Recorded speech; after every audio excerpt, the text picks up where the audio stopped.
Hello, besties, and happy Friday. So, if I'm thinking about this correctly, if you're watching this on the day that it is released, it is the day before my birthday. So, happy birthday to me, and let's get Friday night lit. I don't think that makes sense, but it's my birthday, so who cares, right? Okay, anyway, so I have a ton of books that we're gonna talk about tonight. And I also have a drink that looks kind of involved. It's inspired by someone on YouTube who made something called the Poom Poom Popper. I don't know if that's exactly what we're gonna make tonight, but I have like loosely those ingredients. Plus I've added some fake tequila for a little mocktail experience. I am going to make this in a larger jar than my cup because we're grilling tonight. That goes great with a little summertime drink. So before we go into any further things here, I always forget to say this and I have to insert it at some random point in the video, but just be aware, there will be heavy plot discussion of the books that we're talking about. So if you do not want to hear any spoilers, not real spoilers, but heavy plot discussion, you know what I mean? If you don't want to hear that about a particular book because you're saving that, you're going to read it soon, you can just always find the timestamps down below. Okay, so with that, let's get started because we have a lot of ground to cover tonight, okay? So I don't really have like a good, this is how we're going to do this for this drink, but I'm going to start with coconut water. I'm going to pour in whatever I think is right. That's what we're going to do. My goal with this is to have something that I can drink all summer long that's going to be like nice and refreshing. I'm adding coconut water because it has the electrolytes in it that you need for summer refreshment. Let's just do like a half a cup of that, I guess. Let's do a full cup of coconut water, actually. So the first book on the docket for tonight is going to be Brooklyn. And that's going to be followed closely by Long Island. And both of those are by Colin Tobey. Brooklyn is like the prequel, or I guess Long Island is the sequel to Brooklyn. And I did not know that when I checked Long Island out at the library. But now we know, so I read them both.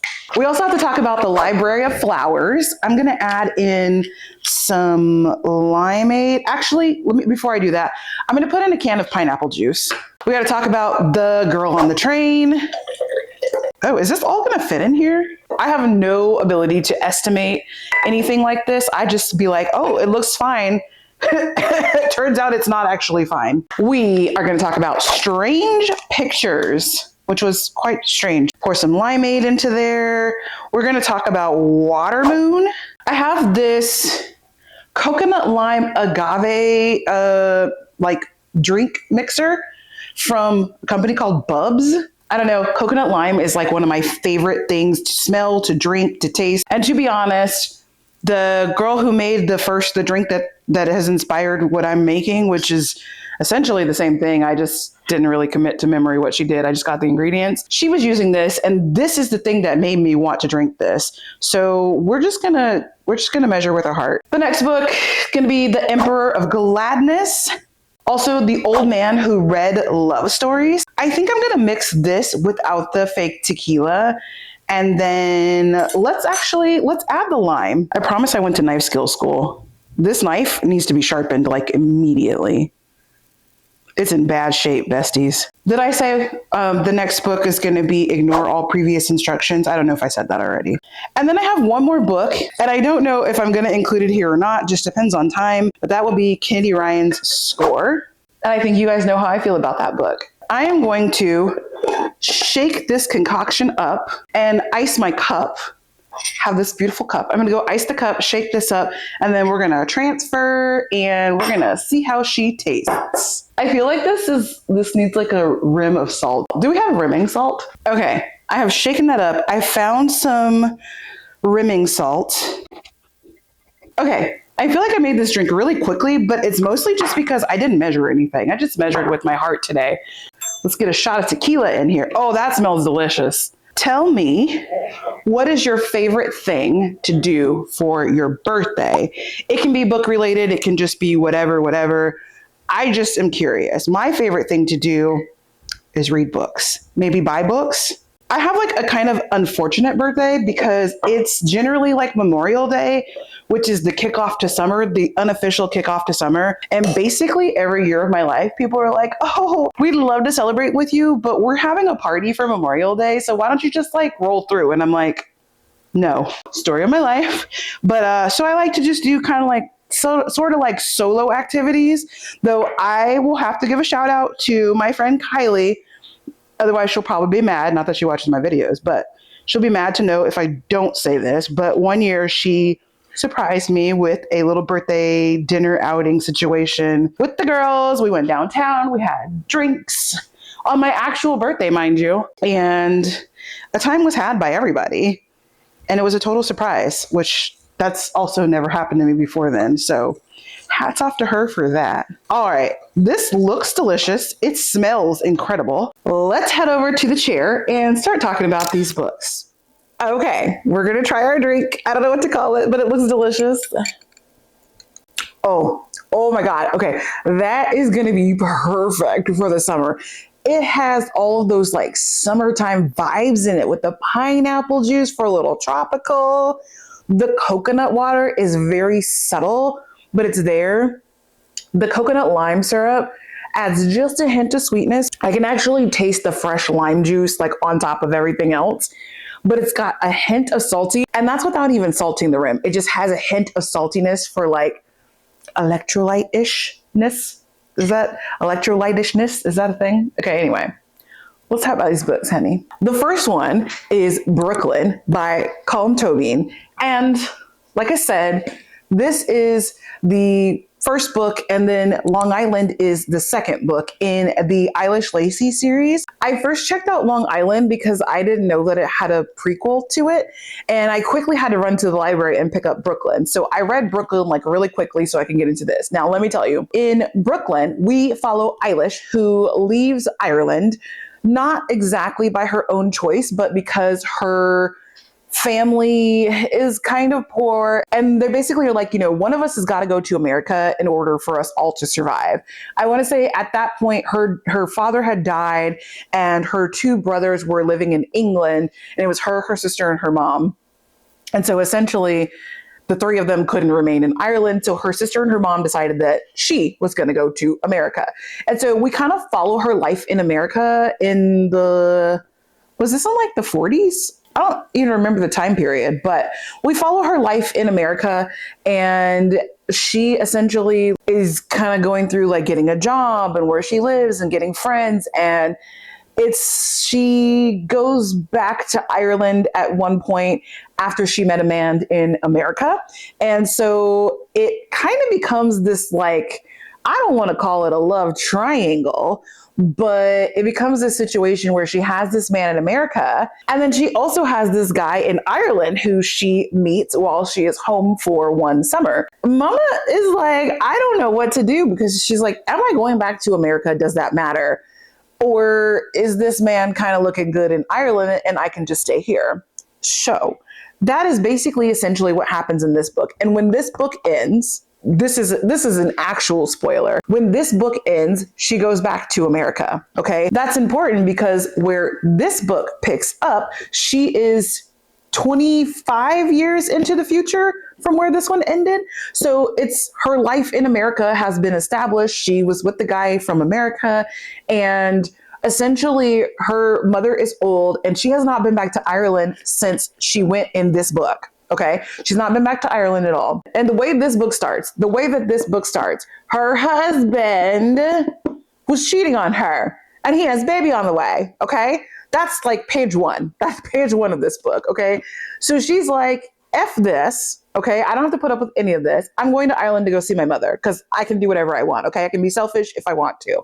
I have lived my life in service of my husband and his family, and I'm going to do what I want to do now with my life. Okay. That's what happens. So basically the bulk of this book takes place with her back in Ireland, and she's seeing old people, and she runs into old dude. She's like, hey, and he's like, hey, turns out I'm like engaged to your best friend. Anyway, she starts to be like, will I or won't I? Like, am I going to cheat on my husband since he cheated on me? Do I want to go back to America? I mean, I got these two kids. Like, it's a story of like what she should do. And let me tell you guys, the story is just incredible. Like, there was no point in the story where I was not on the edge of my seat. And that actually kind of goes for both of these. Even though I would say that this one is a lot more of like a world building story, I was still on the edge of my seat, right? And then for people who read these in real time, just FYI, I want to say there was like 15 years between the publication of these two books. So people who read these in real time, like this was how it ended, where she like went back to America and you were like, okay. This one ends the exact same way. Like she has a decision to make. And on the last page of the book, we're making a decision and it doesn't exactly get made. It is very open to interpretation. I literally slammed this book shut and was like, are you freaking kidding me? Like, what do you mean that's how it ended? Absolutely not. And I was reading an interview from the author and people were like, oh, are you going to make a follow-up book? Because like, how dare you leave us like that? And he was like, listen, it was like 15 years in between the publication of these two books. I'm like 80 years old. I wouldn't count on it. And I'm like, sir. So these two books together were something to behold. I honestly would love a shelf trophy of this one, which means I would get this one too, so that they were like a matching set. However, comma, this comes with deckled edges, and I think not. I think not. I just can't do it. So it's just going to have to live in my memory as an incredible book to have read. Do I need to have it on my shelf? Probably not. It was such a good book, but I don't usually shelf trophy literary fictions. It's usually for a fantasy, occasionally for a romance. But if I were going to, I would get this one. So I need to think about it because I read both of these. Are obviously library books and they need to go back to the library like ASAP. I feel like I've had these in my house for such a long time. They might as well be mine. But I need to take these back to the library like as soon as I finish filming this video. And I'm going to think about it because I read this quite a while ago at this point, like maybe 3 weeks ago. And I am still thinking about the way that both of these ended, but specifically the way that Long Island ended. I'm going to give both of them 5 hearts for the vibes, because vibe-wise, these were incredible books. These were incredible books to read, and I had such a good time, and I don't think that I was prepared for it. I thought that I was going to get a good story, and I thought that, it would have been like, oh, that was a good, like, look into this woman's life, and instead, I was like, holy shit. So to me, that is a 5 on the vibe rating scale. So both of these get a 5. I would say you do not have to read Brooklyn if you only want to read Long Island. But I think that without reading Brooklyn, reading Long Island, it will still pack a huge punch, but I don't know that it would quite make it to a level 5. Like, I think reading Brooklyn first gives you some backstory to where you're like, invested in these people before it happens. And then you have that 25-year gap where you're just like, and then you come back into it and page 1, this man's roaming the streets looking for Eilish. Like, that's your husband? Your husband's fucking my wife. Okay. And she's like, so yes. Oh, y'all, this is great. I made the rest of the drink because I was like, oh, I can drink this for like 2 or 3 days. Probably gonna drink it all tonight. I could also add some sparkling water to this, bubble it up a little bit. So then I read The Library of Flowers. I read this on my Kindle, and this was an arc that I read by Elsie Chu. This book is about it's magical realism. So it is about a woman who is the 5th daughter. And so in her matriarchal family line, the 5th daughter always has a magical power that basically sets the family up for the next 4 generations. And so we're obviously following the 5th daughter, her mother being a 4th daughter. And so all of the women in the family have the magical power, but the 5th daughter has the magical power of creating a perfume that will give you your one true love. It will lead you to your one true love. So people pay tons and tons and tons and tons of money for their perfumes, okay? For the perfume from the 5th daughter. People who are inside, who know the market, who know that this exists. But what happens is our girl's powers don't manifest. So her mother has been running the business all these years, and basically the business is like destitute at some point. Her father is like a non-believer in the magical powers. And then of course, when her magical powers do not come to fruition, he's like, told you. And so he basically is like belittling his wife most of the book, like, oh, your little hobby with the perfumes, blah, blah, blah. And he doesn't really care that her business is tanking. Now, her business was kind of tanking, and as is the tradition, usually that's tends to sort of happen. But the fifth daughter comes along with this magical power to make the true love's calling perfume, and it reinvigorates the business for a couple of generations. So she was depending on her daughter to be able to do this. Now, when her daughter's powers don't come in, her daughter gets mad at her mom and is like, screw this, I'm running away from home. She's an adult, mind you, but she runs away from home, basically. She runs away from her problems. And so then we follow her as she is like making perfume, but not the magical perfume. Listen, mama, I say mama, but I mean the daughter. And Lord, if I could remember her name, I would. But the daughter is problematic. She basically blames her mother for literally everything. She's like, well, if I didn't feel like the fate of the family was riding on me, then maybe things would be different.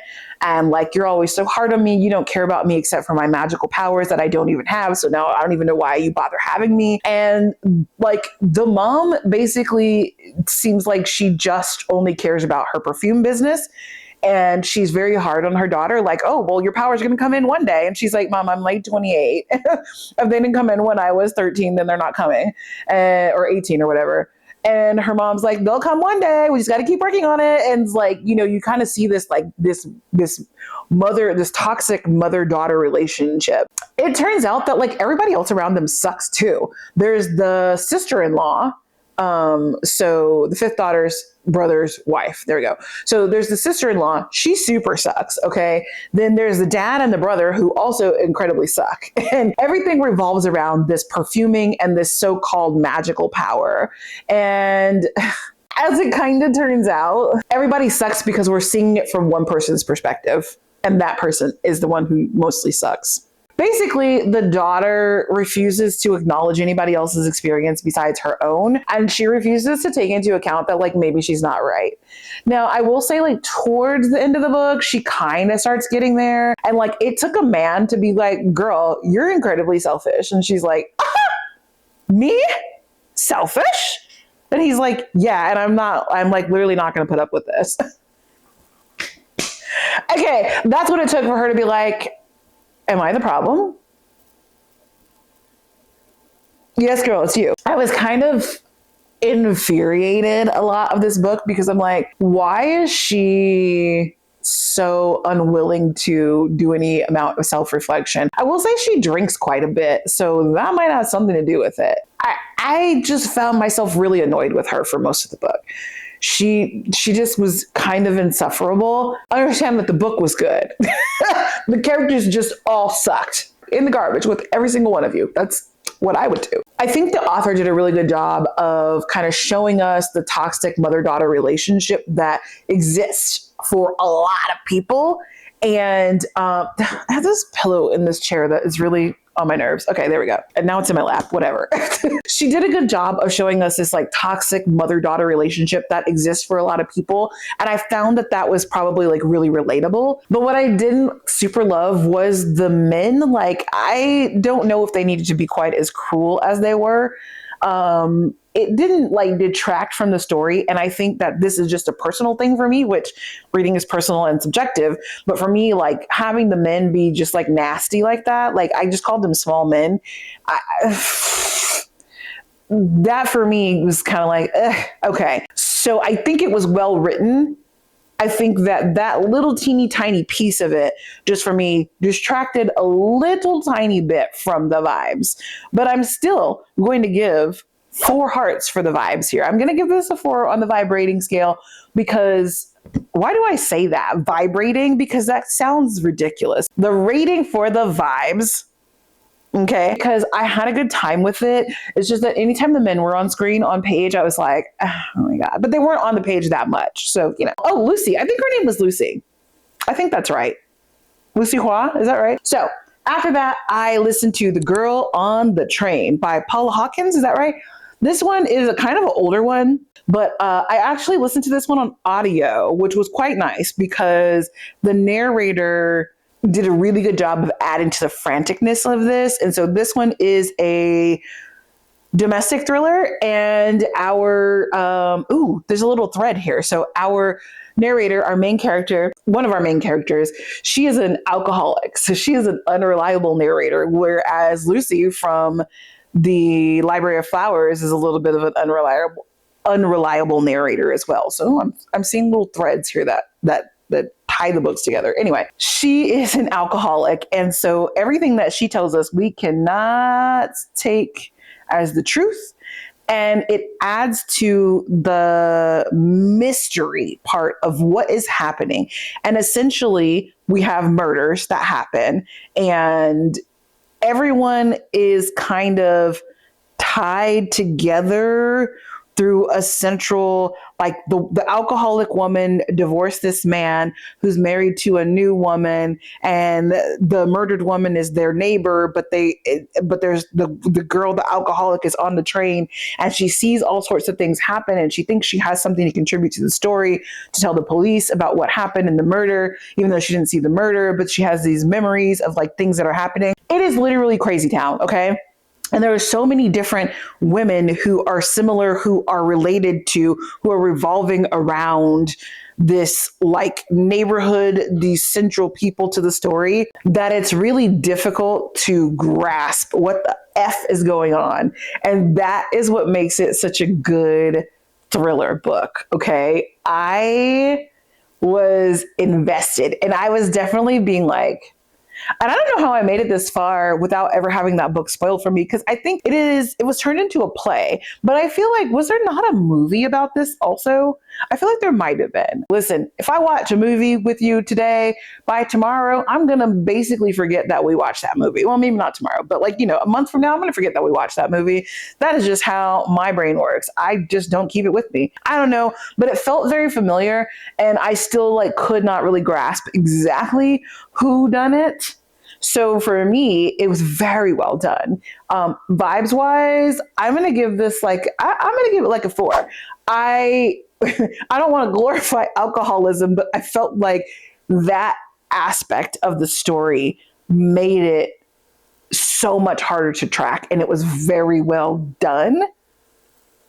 And so I appreciated the way that this story came together. I feel like this did everything that I wanted my husband's wife to do, with having this unreliable narrator, with having these is it or isn't it situations.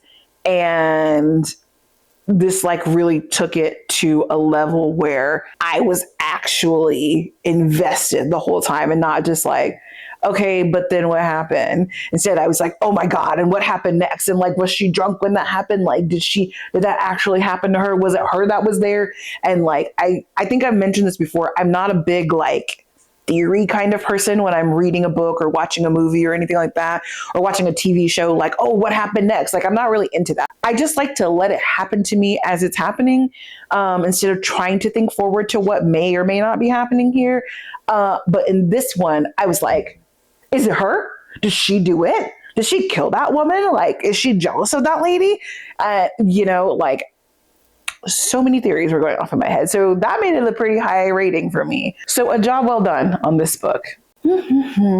Have you guys read The Girl on the Train? I know it's kind of older, so I'm just curious if anyone else has read it. Okay, we're actually making it through these books. I'm making it through the drink. We're making it through the books. The drink is delicious. I cannot wait to drink this on like a cold? No, on a hot summer day outside somewhere. Oh, we are going on a vacation for my birthday to a beachy area, and maybe I should like make this and bring it with me and like store it in the hotel refrigerator. Maybe I'll just buy the ingredients and make it when I get there. Ooh, that's a good idea. I'm going to take it down to the pool with me. All right, we're on to something. If you're watching this, I'm probably drinking this by the pool already. That's fine. Okay, so the next book is Strange Pictures by Uketsu.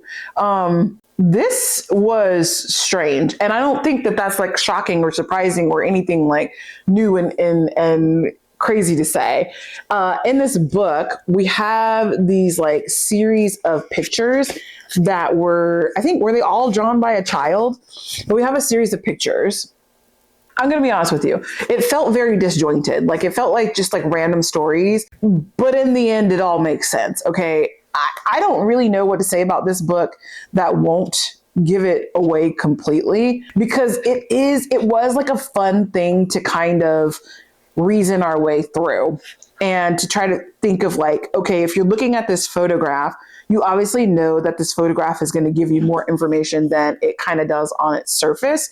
But like, what information am I not seeing? And for me, I kind of felt like it was a thought exercise in like, am I smarter than a fifth grader? Like, am I smarter than am I smarter than the average bear when I'm looking at these photos? Do I understand what like message could be taken away from this? I want to be smart.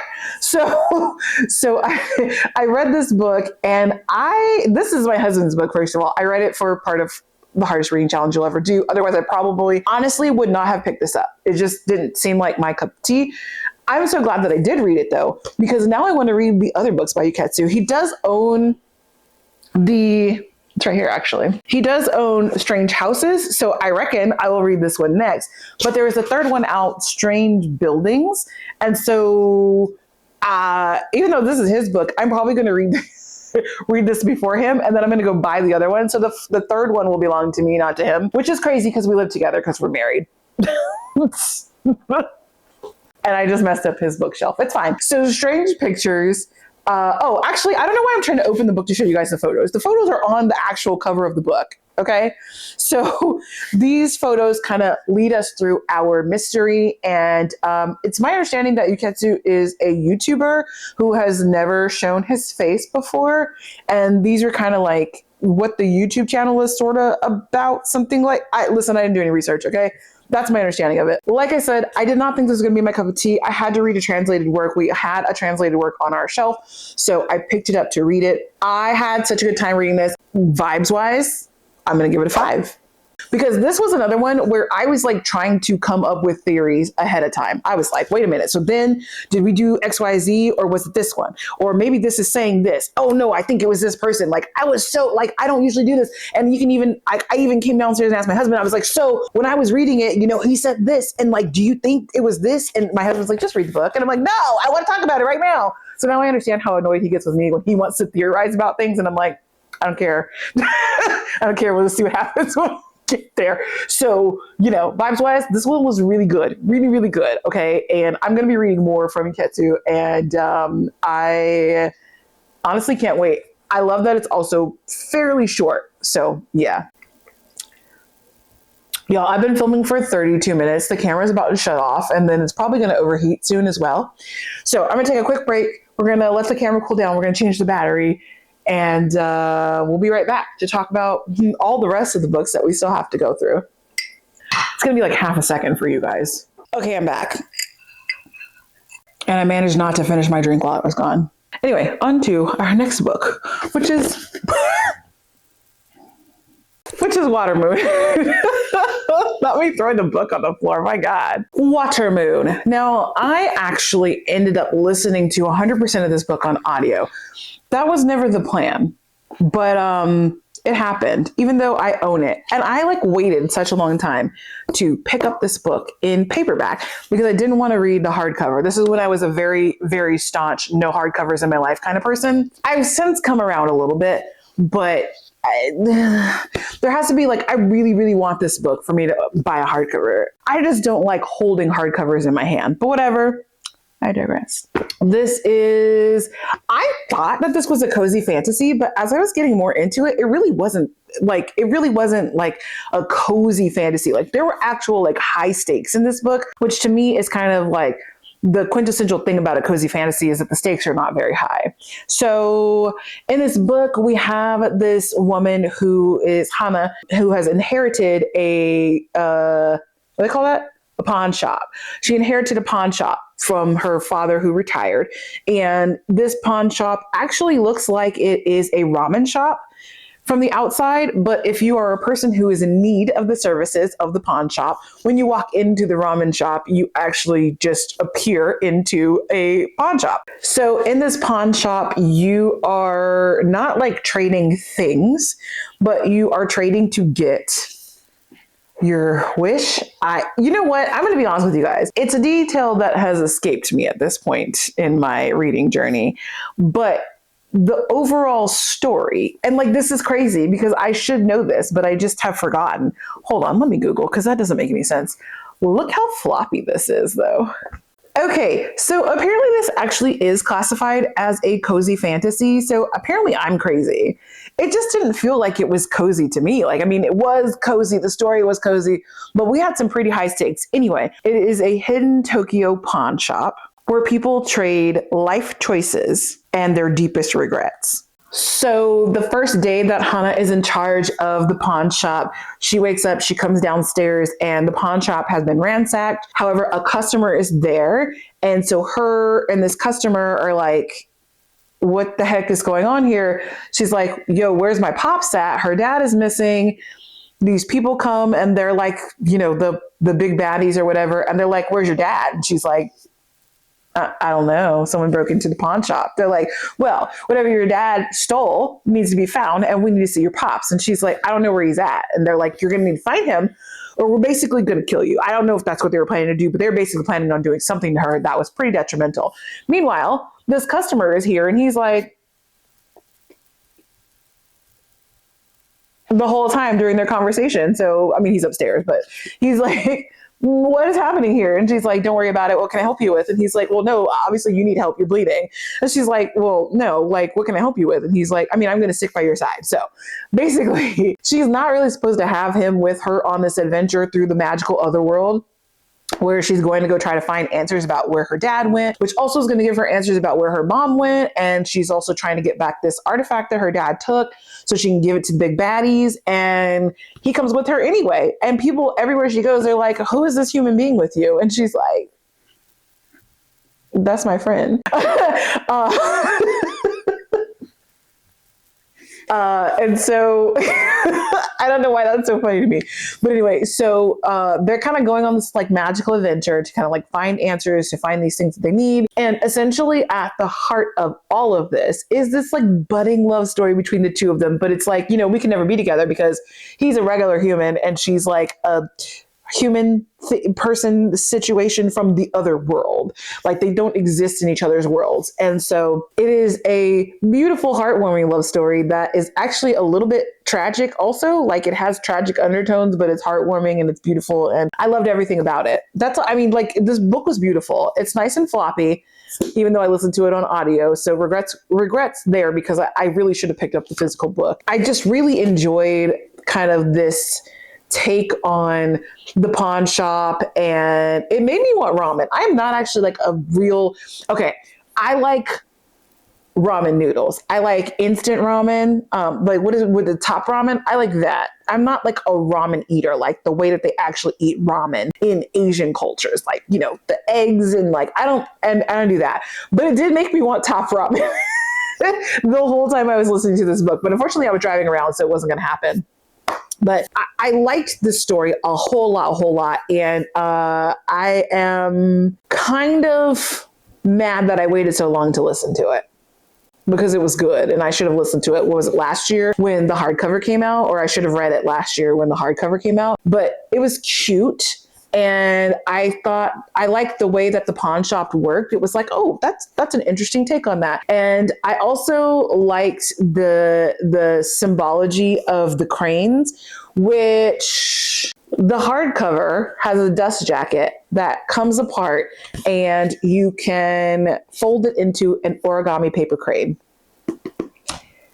The paperback doesn't have that for obvious reasons. And so I'm like, well, dang girl, you should have just bought that hardcover and listened to it on audio when it first came out because you have been missing out. So I liked the symbology of the cranes and the way that worked. I'm not going to talk about that because that's just going to give away a huge point of the story. And I think that you should just like experience that as you're reading it. So I just know that I liked it. I appreciated it. I liked the love story in it. And it is a super fade to dark with any of the like romantic, like bedroom romantic things. So you don't have to worry about any chili peppers in it. But I just thought that it was handled in such a beautiful way. And I keep flipping through this because of how floppy it is. And it just kind of feels good to flip through it. But I need to stop being distracted and talk about the book itself. So All in all, like I listened to this on a work trip and I could not wait. Every time I got in the car, I was like, okay, I cannot wait to get in the car so I can listen to more of this. I cannot wait to like I was going to sleep and I'd wake up. I'm like, I can't wait to get up in the morning so I can like put this on while I'm getting ready. So this was like super bingeable and I just love the way that this story went. And I am going to give it 5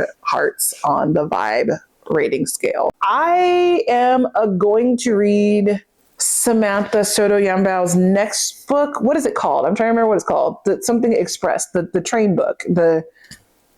It's literally on my current TBR. I can't think of what it's called, but I'm about to read that like very, very soon. Oh, the Elsewhere Express. That's it. I'm about to read that very, very soon. And I'm super excited because I thought because I thought that this was so beautifully written that I would love to read more from her. And so I'm excited that I already have another book of hers upstairs waiting on me. I'm about to run out of drink, y'all. It's so good. It's so refreshing. You know what I also might do with this is I might mix it up and freeze it into popsicles. Oh, the next iteration of my book club, Tacos and Tequila, we're having a pool party. What if I mixed this up, made it into popsicles for everybody with real tequila in it, for those who are drinking, and we had that by the pool because it's refreshing. It's got the electrolytes in it. Okay, this is a note to myself. When we meet for Tacos and Tequila, the pool party edition, I need to make this as popsicles for everybody. Oh my God, it's gonna be so good. Okay, get back on topic. If you're in Tacos and Tequila, get prepared for my homemade popsicles. The next book is The Emperor of Gladness. Listen, I don't know what I was expecting going into this book. I thought it was going to be a pretty heavy book. I did think it was going to be wordy, but to be honest, it was incredibly sad. I read this book, I read it all the way through, and I didn't cry once.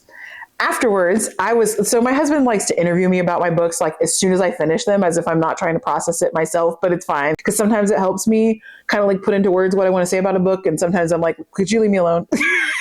But anyway, he was interviewing me about this book like the moment that I finished it. And as I was like recounting this book, I like was crying. I could not cry about it. I even also recorded a short where I was talking about finishing this book. It's part of my reading 30 books in 60 days series. You can go over to my shorts and watch that. I was like getting choked up in just the like 4 sentences that I said about this book. So, you know, we have Hai, who I'm assuming is the person pictured right here on the cover.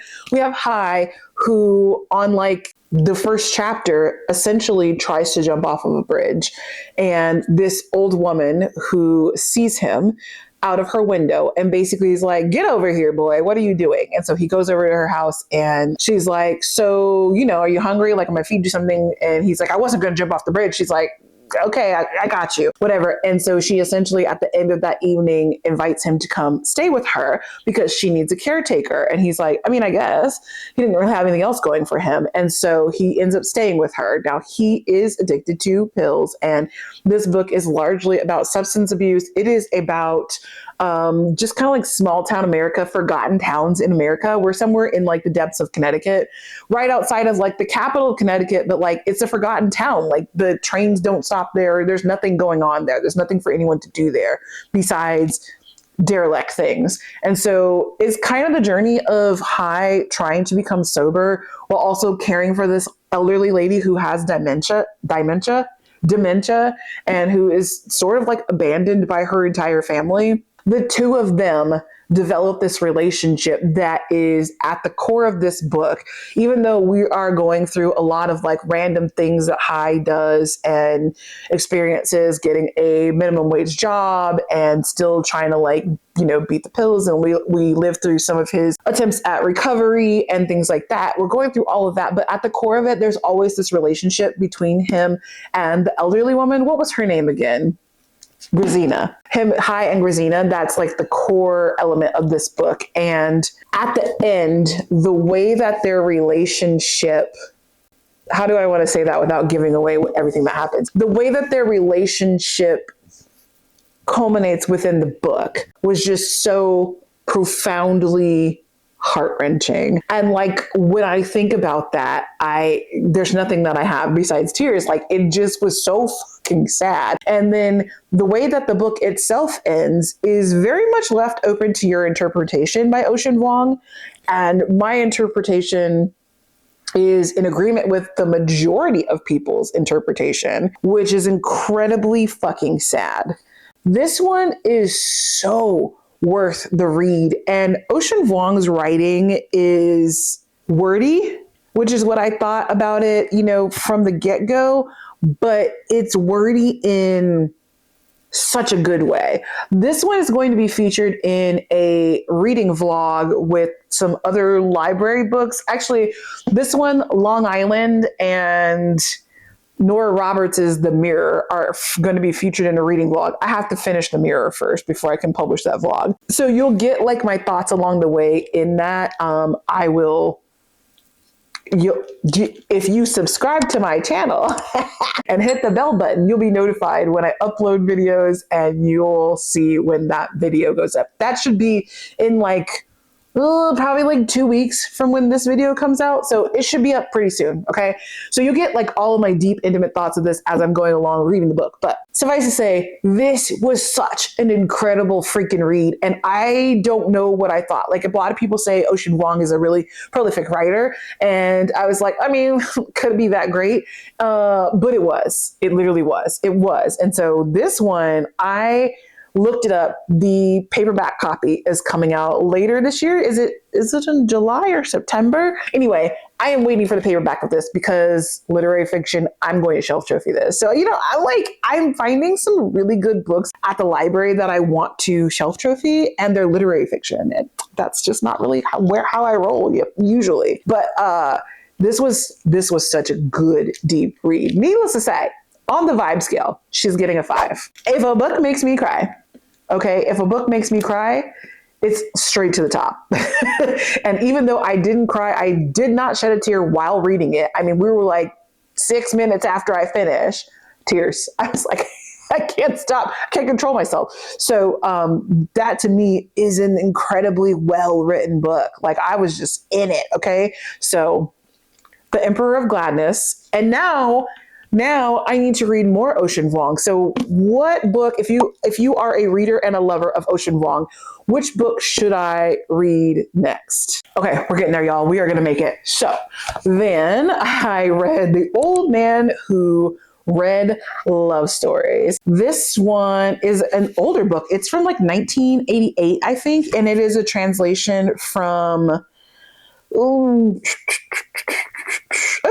it's a translation from Spanish. I actually just opened it up to kind of see the publication date, and I saw a quote from my local newspaper, and it says, Sepulveda writes with a keen sense of irony and humor as harsh and colorful as the jungle itself. So this one is from 1988, like I said. It is written about colonialism, capitalism, and the deforestation of the Amazon. It is about a lot of deep things, and the title almost doesn't make sense. The Old Man Who Read Love Stories. So there is an old man in here. He does read love stories. He cannot really read English, but he reads the books in English and kind of teaches himself English by reading them. That's almost an aside to what's actually happening in the book. So in the book itself, he lives in the Ecuadorian jungle. At the beginning of the book, it is pure jungle. He ends up living with this indigenous group of peoples who are there in the Amazon, and he kind of like assimilates into them, but they're like, don't forget, you're not actually one of us, you're just cool. Like, they basically gave him a pass to the cookout, but like, you're not one of us, right? And so he kind of goes through living with them, and then he screws up. They have a custom that they have in their society, and he ignores part of that custom, and they're like, okay, so like, you're cool and everything, but you're not gonna not do what we do and act like that's fine. So here's your parting gift. You're no longer part of our group. So then he goes off, he builds his own house elsewhere in the jungle. And the new place that he's in is El Idilio. And there is a mayor who is a gringo. And this gringo mayor is basically a fuck up. And he gets himself into it with an ocelot, which is like a king cat. And the rest of the story involves him, the guy, the old man who reads love stories, traipsing through the jungle with some white settlers trying to track down this ocelot who has killed other white people. The whole thing is crazy. But the setup to the story leads you to see the ways in which the deforestation has led to all of this, the reasons why the ocelot has actually killed somebody in the first place. And you develop a large amount of compassion for displaced animals in the freaking rainforest. So like every bit of this story seems a little bit all over the place and a little bit random. And at the end, you really kind of get this overall sense of what the Amazonian jungle was and what it became after it became a deforestation project for the pursuit of wealth by white people. And it is super sad. And this was written in 1988. And I don't think things have really gotten any better since then. And it's also just a cautionary tale for all sorts of things that are currently happening right now across the world, across the globe. This was a good time to read this. It's actually extremely short. I think it's 144 pages. Is that right? Not even that. It's not even, oh yeah, it's not even that because that's a note from the translator. It is 141 pages. The whole story is 141 pages and it packs such a huge punch. In terms of vibes, I'm going to give this a 4. I had a good time, but it was also just like a little bit hard to read because of the lessons that we apparently have not learned since 1988. Okay, when Luis Sepulveda wrote this. It was really, really, really worth the read. And this is another one that I read specifically for the hardest reading challenge you'll ever do because I needed a book with the word red in it and I could not use read, even though it's spelled exactly the same way, to stand in for that. I had to use red. So heteronyms were not allowed. So then I read Ignore All Previous Instructions by Ada Hoffman. This one was also an ARC, so I read it on my Kindle. This one follows a woman who lives on a space colony that is governed by an AI company. And everything in this world, on this colony, has to be cisgendered, heteronormative.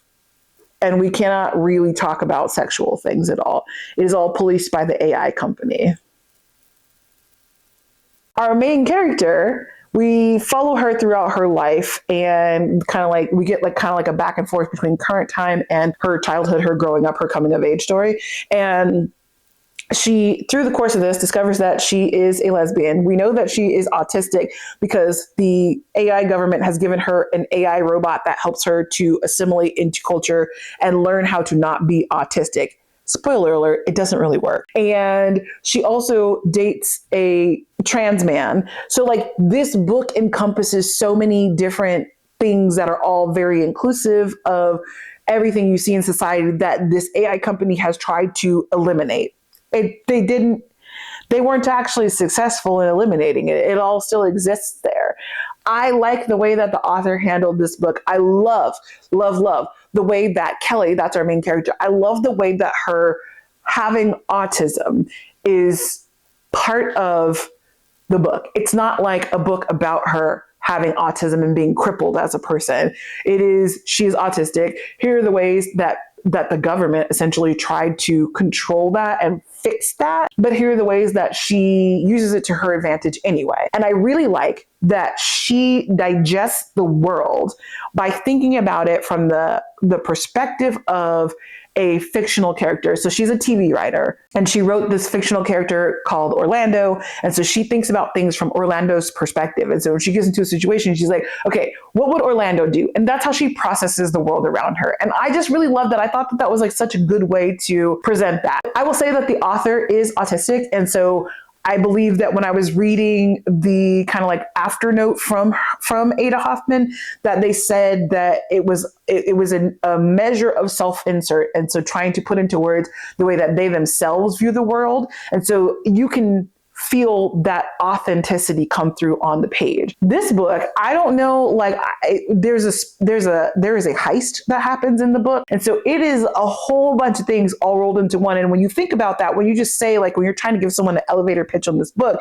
you're like, there's this lesbian who grows up on a space colony that's governed by AI. And then she eventually goes on a heist to steal her own work from the AI company. That just sounds bananas. Oh, and did I mention she's autistic? But it's so good. It all worked so well together. Like, it was just so like riveting, and it felt like a light story, but it really wasn't. Like, there's so much packed behind it. There's so much messaging. There's so much politics behind it. And you don't really get smacked in the face with it. It's just part of the story, and it comes to you once you've read the whole thing and digested it all. So I just thought it was so freaking well done. So needless to say, we're getting 5 hearts on this one for the vibes. It's freaking incredible. Okay. Freaking incredible. And I don't think I was expecting it to be freaking incredible. I thought it was going to be good. I don't know that I thought it was going to be incredible, and it was. So yay for that. Okay. Then we read Score by Kennedy Ryan. Actually, I'm going to stop it right there. I'm not going to do this. I think I have another plan for this. We're going to talk about this in a special Friday Night Lit episode. How about that?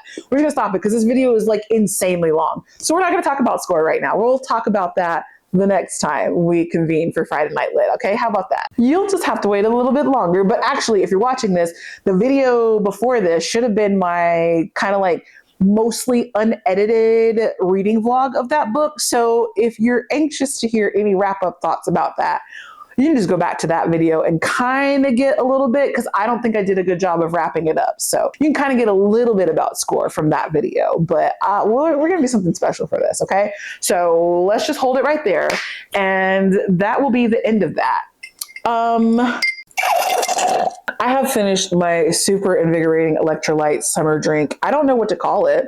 I guess I'm going to just call it what the original creator called it, the Poom Poom Popper. And it was delicious. You can see I have finished the whole freaking thing. I usually have a little bit of drink left over when I get to the end of these episodes, but not today, my friends, not today. So I know this has been a lot of me yapping. So since you made it this far, I want to thank you for coming along on this journey with me. I want you to go ahead and hit the like button and then hit the subscribe button, or you can do that in the reverse order, whatever you want to do. But hitting that subscribe button means that you will not miss my future uploads when we talk about Score and my library reading vlog with both Long Island and The Emperor of Gladness in it, and whatever else I have coming down the pipeline soon, and the next episode of Friday Night Lit. So with that said, thanks for hanging out with me tonight, you guys, and I'll see you guys in the next video, but for Friday Night Lit specifically, we'll meet back here in a fortnight. How about that? Do we have salt? What's that? Rimming salt. That's what it's called. I just couldn't get it out of my mouth. Ooh, that was a lot of talking. Oh, I love limes, but it's really sour.